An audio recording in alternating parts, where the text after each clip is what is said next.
Merci Madame la Présidente. Messieurs les ministres, Monsieur le Président de la Commission des Finances, Monsieur le rapporteur général, chers collègues, nous y voilà, appelés à examiner le projet de loi de finances pour 2024 en séance après son rejet en Commission des Finances la semaine dernière.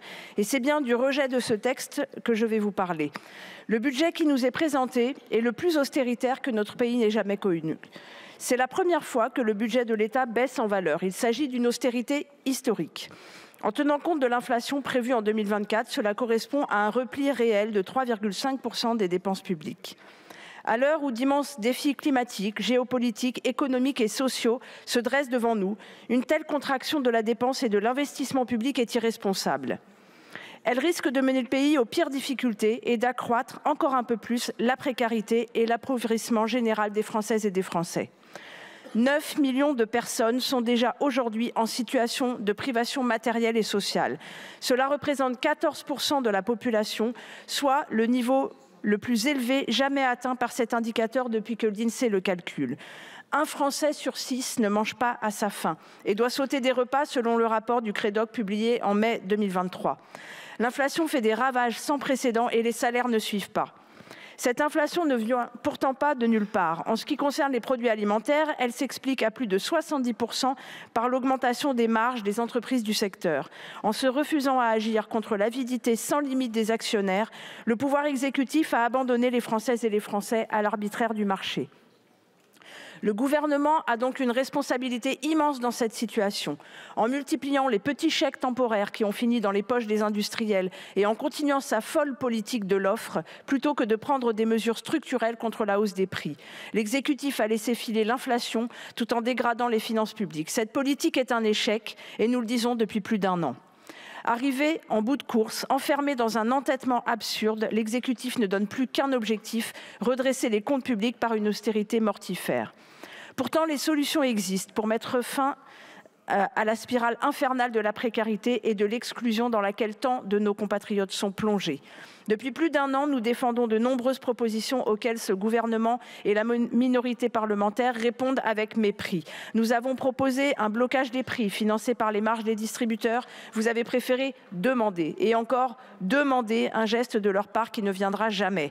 Nous avons rappelé sans cesse l'importance des services publics dans la lutte contre la pauvreté. Vous les laissez s'effondrer. Nous avons mis en avant des mécanismes pour protéger nos compatriotes des dysfonctionnements manifestes du marché avec, par exemple, la gratuité pour les premiers mètres cubes d'eau ou l'extension des tarifs réglementés de l'énergie, vous l'avez balayé. Si au moins vous aviez appris de vos erreurs, mais non. Ce budget austéritaire est dans la continuité de la politique menée ces dernières années. Vous persistez à foncer tête baissée, guidé par votre seule boussole austéritaire à mesure que le mur se rapproche inexorablement. Ce budget découle des objectifs absurdes de réduction à marche forcée du déficit inscrit dans la loi de programmation des finances publiques que nous avons rejeté par 2 fois avant que vous ne l'imposiez par un 49.3. Mais est-ce donc là le seul projet que vous avez pour le pays? L'austérité comme seul avenir? Quel est l'intérêt de comptes à l'équilibre si ceux-ci doivent engendrer le déclassement du pays et l'enfoncement dans la misère pour les plus modestes? En ce qui concerne les recettes de l'État, puisque c'est l'objet de cette première partie du PLF, là non plus, vous ne prenez pas la mesure de la catastrophe en cours.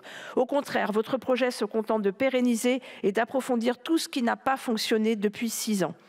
Car que trouve-t-on dans ce PLF? De nouvelles baisses d'impôts pour les entreprises. La suppression graduelle des 50% restants de la CVAE est un non-sens absolu, alors que les aides publiques aux entreprises représentent déjà 205 milliards d'euros par an, dont plus de 80% sous forme de niches fiscales et d'exonération de cotisations sociales. Si ces aides étaient comptabilisées comme telles, elles représenteraient tout simplement le premier budget de l'État. Pour quel résultat? Des multinationales qui se gavent d'argent public pour maintenir leur rentabilité et engraisser leurs actionnaires. Alors vous vous abriterez sans doute derrière vos trop belles statistiques du chômage et les créations d'emplois pour réfuter l'argument. Le vrai combat contre la pauvreté, c'est le combat pour le plein emploi, nous disait il y a quelques semaines Monsieur le ministre des Comptes publics.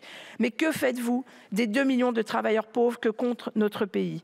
Monsieur le ministre, vos tableaux Excel ne peuvent masquer la réalité de ce qu'est devenu le monde du travail. Les radiations à Pôle emploi explosent, les postes créés sont plus précaires que jamais.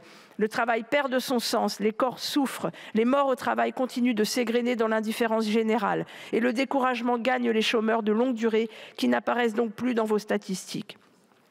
Au final, le nombre d'inscrits à Pôle emploi baisse, mais le halo du chômage et de la précarité n'a jamais concerné autant de nos compatriotes. Les milliards déversés sur les entreprises sont donc une impasse. Pourtant, c'est dans cette voie que vous continuez, avec la fin programmée de la CVAE. Cette politique de l'offre permet d'ailleurs de masquer l'austérité qui s'abat sur les services publics. Après mon intervention, les ministres se défendront sans doute en affirmant que ce budget est loin d'être austéritaire. En effet, dans votre vision néolibérale, l'austérité, ce n'est pas pour tout le monde. Enfermé dans la croyance que seules les entreprises créent de la richesse, l'État se met à leur service et dépense des milliards au nom de la compétitivité et de l'attractivité. Les entreprises sont choyées pendant que les services publics sont abandonnés et que les citoyennes et les citoyens s'enfoncent dans la pauvreté. Mais permettez-moi de vous rappeler une simple réalité, à vous qui utilisez l'expression « valeur travail » jusqu'à en abuser. C'est le travail humain qui produit les richesses. Dit autrement, ce sont les travailleuses et les travailleurs qui produisent les richesses sur lesquelles les entreprises font leur marge et pas l'inverse. Ce sont les travailleuses et les travailleurs qui font vivre ce pays. En favorisant les entreprises au détriment des salaires et des conditions de travail, vous n'aboutirez qu'à l'appauvrissement de la nation. Avec ce budget austéritaire, vous continuez donc à demander des efforts aux Françaises et aux Français, mais pas à tous. Vous persistez dans votre opposition à la taxation des superprofits. Et toucher à la fiscalité des plus riches est un piège à la con, je cite, pour le président de la République. Preuve que la justice fiscale n'est pas une priorité à vos yeux. Vous nous expliquez parfois que 10% des ménages pèsent 75% de l'impôt sur les revenus. Cela démontrerait, selon vous, que les riches sont déjà fortement taxés. Mais cette statistique dit en réalité tout l'inverse. Elle témoigne simplement de l'extrême concentration des revenus dans les mains d'une poignée d'individus, les plus modestes n'étant soumis à l'impôt sur le revenu. Quant au réel niveau de la taxation des plus aisés, l'étude de l'IPP publiée au printemps dernier est implacable. Les milliardaires français ne payent que 2% d'impôt sur le revenu, ce qui fait dire à l'économiste Gabriel Zucman que la France est devenue un paradis fiscal pour les milliardaires. Quant à la lutte contre l'évasion fiscale, malgré un plan fraude annoncé en grande pompe avant l'été, les mesures sont loin d'être à la hauteur des enjeux. Cette cause devrait être prioritaire et à ce titre massivement investie en moyens humains, matériels et financiers. Oui, cette cause devrait être prioritaire au regard des possibilités colossales de recettes qu'elle porte en elle et au regard aussi des valeurs de justice et de cohésion sociale qu'elle porte. Plus que jamais, votre politique fiscale est faite pour les riches au détriment de l'intérêt général. Alors que le rapport Pisani-Mahfouz appelle à taxer le patrimoine des plus aisés pour financer la bifurcation écologique, vous écartez cette idée sans débat. Le FMI, la Banque mondiale, l'OCDE, la BCE même appellent à faire participer plus fortement les grandes fortunes au financement des politiques publiques pour plus de justice fiscale. Cette contribution, même temporaire, même modérée, même circonscrite, vous n'en voulez pas.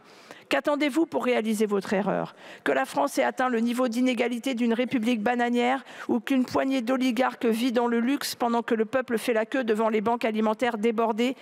À certains égards, nous y sommes déjà. Le cri d'alerte des Restos du Cœur devrait vous interpeller. Celui des dizaines de milliers d'étudiants qui galèrent à se nourrir aussi. Ainsi, les plus riches ne seront pas mis à contribution pour financer l'immense chantier de la bifurcation écologique. Mais c'est après tout parfaitement compréhensible quand on voit le peu d'ambition que vous avez en la matière. Le rapport Pisani-Mahfouz que j'évoquais estime à 34 milliards par an les besoins d'investissement pour respecter les accords de Paris. Qu'est-il prévu dans le PLF? 7 milliards. Dont la moitié était déjà prévue dans les trajectoires des finances publiques. On se retrouve finalement avec un effort budgétaire d'à peine plus de 3 milliards, soit 10 fois moins que ce qui est nécessaire. Monsieur le ministre des Comptes publics, votre prédécesseur évoquait avant le remaniement de cet été un budget du désendettement vert, une expression presque orwellienne tant elle confine à l'absurde. La trentaine de milliards qu'il manque aujourd'hui pour la planification écologique va retarder l'adaptation de notre pays au dérèglement climatique. Ces effets vont s'accentuer et s'aggraver, rendant l'adaptation encore plus difficile et coûteuse dans les années à venir. Et il faudra bien passer à la caisse un jour, car avec le climat, on ne négocie pas, on n'esquive pas. C'est la dette climatique de pays que vous allez creuser par votre inaction. Cette dette-là, on ne la rembourse pas. Qu'attendez-vous pour agir face à la crise climatique? Les besoins sont immenses et ils sont connus. Dans la transition énergétique, le développement des transports en commun, l'isolation des logements, les changements de pratiques agricoles. On sait ce qu'il faut faire, mais cela nécessiterait un peu de courage politique. Il suffirait de dire « oui, nous nous rangeons aux conclusions des scientifiques qui nous adjurent de changer rapidement toutes nos manières de produire et de consommer ». Et pour cela, il faut changer de paradigme. Il faut redistribuer les richesses et limiter l'accumulation capitaliste, car le mode de vie des 1% les plus riches n'est tout simplement plus compatible avec la perpétuation de la vie humaine sur cette planète. Mais ce courage politique, vous ne l'avez pas. Il existe une dernière raison qui nous conduit à proposer le rejet préalable de ce texte en séance. Je fais évidemment là référence à la façon dont vous nous l'imposez. Car on le sait déjà depuis un moment, personne au gouvernement ne s'en cache. Après le passage en force sur la loi de programmation des finances publiques, vous ouvrez le bal à un chapelet de 49.3 à venir. Le prochain peut être ce soir, demain, quand bon vous semblera. Cet usage autoritaire de la Constitution est inacceptable et nous refusons de nous y habituer. Mais ce très prochain 49.3, au-dessus de nos têtes, que signifie-t-il avant tout? Un aveu de faiblesse, un aveu d'échec. Car avec mes collègues commissaires aux finances, nous avons débattu, amendé le projet gouvernemental tout au long de la semaine passée. Durant nos débats, nous avons adopté 105 amendements. 15 d'entre eux constituent des recettes supplémentaires pour les finances publiques. Vous cherchez des sous, en voici. Nous avons voté pour l'impôt universel ciblé qui permet de continuer à soumettre les évadés fiscaux à l'impôt français. Nous avons adopté une taxe exceptionnelle sur les superdividendes pour que les profiteurs de crise participent au redressement de la nation. Nous avons réduit l'avantage fiscal dont bénéficient les plateformes de location meublée avant de lutter contre la crise du logement.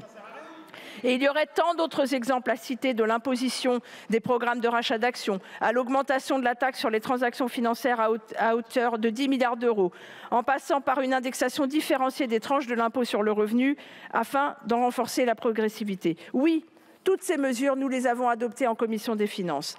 Elles font rentrer des sous dans les caisses de l'État tout en participant à améliorer la justice fiscale. Elles peuvent donc contribuer à répondre aux besoins des Françaises et des Français. Mais avec votre 49.3 imminent et notre expérience de l'année passée, nous n'avons aucune garantie que ces mesures soient reprises et figurent finalement au budget 2024. Nous avons même la garantie du contraire. Il faut dire que vos gages de respect de la démocratie brillent par leur absence depuis cette mandature. Déjà 12 49.3, bientôt le 13e, une réforme des retraites violemment imposée à toute la population française malgré son opposition massive, sans parler de la répression sans cesse accrue de tous les mouvements sociaux, de toutes les oppositions. Voilà ce que signifie aussi le rejet de votre projet de loi de finances aujourd'hui. Le rejet d'une austérité imposée par autorité. Vous devez entendre ce que signifie ce refus. Non, il n'est pas possible en République d'outrepasser ainsi l'avis des représentants du peuple. Non, il n'est pas tolérable de faire fi de l'urgence climatique et de proposer un budget qui fait l'impasse sur la bifurcation écologique. Et non, la République ne peut pas être un régime servant les intérêts de quelques-uns. La République doit être au service de l'intérêt général et porter une attention toute particulière aux plus petits, aux plus modestes. Ce projet du budget n'est pas à la hauteur des plus élémentaires devoirs qu'une grande nation s'oblige à avoir à l'attention de ses membres. C'est pourquoi je nous invite, chers collègues, à rejeter le projet du gouvernement et que messieurs les ministres me comprennent bien. Nous serons prêts à discuter sincèrement de votre budget le jour où celui-ci contiendra des réponses à la hauteur et aux défis de notre temps. Je vous remercie.